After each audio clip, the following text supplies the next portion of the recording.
एक गांव में 8 वर्ष का सूर्य नाम का एक बेहद दुर्लभ बालक था।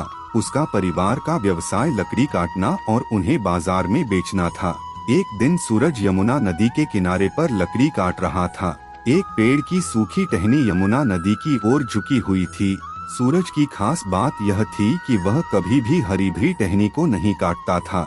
उसने देखा कि जो टहनी यमुना नदी की ओर झुकी हुई है वह बिल्कुल सूखी हुए है। उसने कुल्हाड़ी लेकर उसे काटने के बारे में सोचा। जैसे ही उसने अंतिम परिहार टहनी पर किया, टहनी नदी में गिर गई और सूरज ने भी उसी टहनी को बचाने के लिए यमुना नदी में छलांग लगा दी। यमुना नदी का बहाव बहुत ज्यादा तेज था क्योंकि वह मौसम बारिश का मौसम था।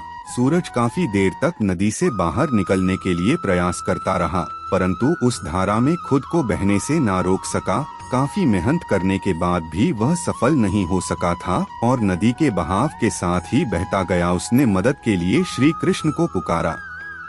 उससे पहले अपने लिए निजी हितों के लिए कभी भी श्री कृष्ण को याद नहीं किया था। श्री कृष्ण भी अपने भक्त की पुकार सुनते ही नदी के किनारे पर पहुंच गए।